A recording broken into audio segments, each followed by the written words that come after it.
Welcome to Hometown Happenings. I'm Carol McCarthy, and I'm here at the Becker County Courthouse today with Becker County Auditor Treasurer Ryan Tangen. And Ryan, this is an historic event that Becker County, as well as all the 86 other counties in Minnesota, is involved in with this recount that's going on. Yeah, the statewide recount on the Senate race. This is the first time we've had a statewide recount in 46 years, I believe it is. Okay. All right. And so the recount has begun statewide, and we are standing in the middle of what will be the recount center here in Becker County. We're standing in the middle of the recount center, but it will definitely look a whole lot different when it comes time to start doing the recount. On a statewide recount, it gets to be a little bit of a complicated matter just from the standpoint that this isn't purely a county function. As far as counting the ballots, we have 87 counties. What happens is this is a state canvassing board recount. So I'm actually an official designee of the Secretary of State's office to perform the duties for them.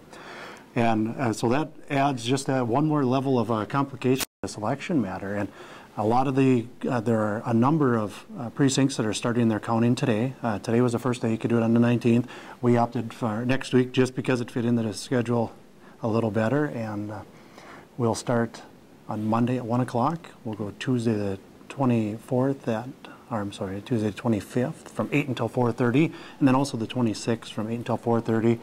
I'm guesstimating we've got 17,100 ballots to recount manually. We don't get to use the machines for this. We actually have to take and count them one by one. And with the 17,100 ballots, I'm estimating it's probably going to take between 22 and 24 hours to complete the process. As we move into that phase, we'll actually have 3 different counting centers set up within this room. So we'll be running 3 tables. So hopefully, if all goes really well, we'll be able to finish by the end of the day Tuesday. But there's no guarantees on that. It all depends on the flow of the ballots. You know, we have 3 different teams working to go through counting the ballots. If we run into difficulties as far as challenges, this process is going to be really different from any other recount we've completed before.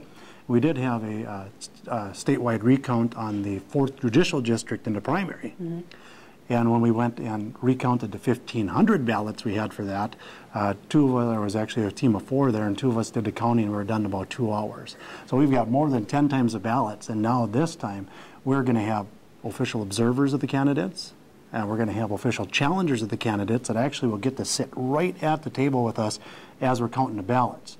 So we'll have teams of 3, one of them being a sorter, where the sorter will sit down and put the ballots into piles, whether one be for Franken or one be for Coleman, and then their attorneys will be sitting right at the table, and then they'll be able to challenge those ballots as they're placed down as to whether or not they feel that they should be counted or not counted for that candidate. Okay, so the people that Becker County will have counting, they're all volunteers, correct? Are they the judges that, in fact, you trained in earlier this year? The election judges, are they part of the election judge pool, or who are they? Yes, no, and maybe. Okay. Actually, as far as the 3 teams go, the 9 people I have set up for the election judge team. Some of them are election judges. Some of them are within the county courthouse in the courthouse system that I've used through the election process. We find with the recount process that you're dealing with such a specific part of elections that if you utilize your staffing and they'll all receive an hour to 2 hours worth of training before the recount begins. And so they will be trained for this specific situation. But we will have election judges in there mixed in with those groups so that we have that experience, that history, just in the whole process. So yeah, it's a mix of the 2. And then for the election judges that we are bringing in that served in the general election, we are paying, we do have a wage set for them as well, so that they're not volunteering their time, because they're going to be a huge asset to us as far as getting through these ballots. Okay. I'm here at the Becker County Courthouse today talking to Becker County Auditor Treasurer Ryan Tangen and talking about the Senate recount, the U.S. Senate recount between Democrat Al Franken and Republican incumbent Norm Coleman. And we're going to take a quick break and be back with more Hometown Happenings after this.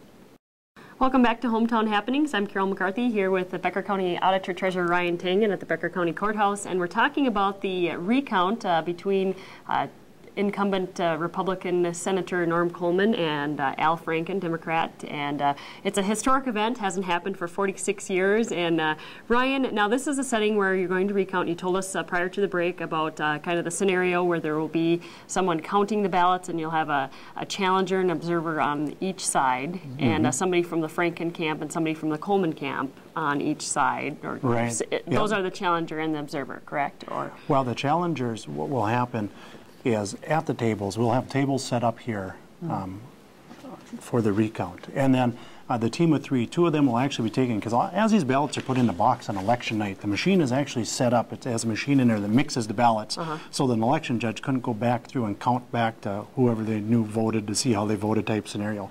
So the ballots are usually not in orientation. So two people put in orientation and place them before the sorter at the table. And then you'll have the official challengers, the candidates, sitting beside them. And they'll take each ballot off, and whether it be a vote for Coleman or Franken, and set it on individual piles, at which time these official challengers then will be able to look at that ballot and say, you know, I don't think that is truly a mark for this candidate. I want to challenge that. And then the judge will have to make a determination on that. Now, if they can't reconcile the difference, then that will, the judge needs to make a determination whether or not they feel it should be counted, and then it goes into a challenged envelope that the Secretary of State, the canvassing board at the state level, will actually get to go through and make the determination whether or not they feel it should be removed from the count or not. Okay. Okay, so those are some of the scenarios that can happen. Right. Okay. And then beyond that, the candidates can appoint official observers as well. The observers aren't going to be able, are not sitting at the table with the sorter during the counting. They'll actually be out here, and there'll be a designated area for the official observers as well. They're looking more at the process and how it's going, not necessarily challenging each vote as it's placed down. Okay. I can see a board game coming out of this. Yeah, right. That's good interesting. I don't know how long to keep. No. Okay, so, but, you know, how accurate, because we've got these new machines that count, because it was kind of a couple of years ago at the Becker County Fair, you were all excited about these great machines, but, you know, how accurate are these machines, and will this affect, you know, future elections? I mean, how often does this happen, this sort of thing happen? Well, actually, the post-election review was completed last week, and that's a totally different process. And that's a process where we go through and we take, like in Becker County, we randomly select, we draw names out of a hat, we pick two precincts to do a manual recount on, and then we compare those to the results the machines gave on election night to determine whether or not there were any errors in that tabulation. In Becker County, we had two different ballots where we had candidates receive votes that weren't tabulated by the machine, but they were considered exceptions because one had an X beside the name and one of them had an insignificant mark in the oval. And that we'll get into a little bit, because one of the big questions I get is, well, what exactly can be challenged and how can this vote total change? Okay.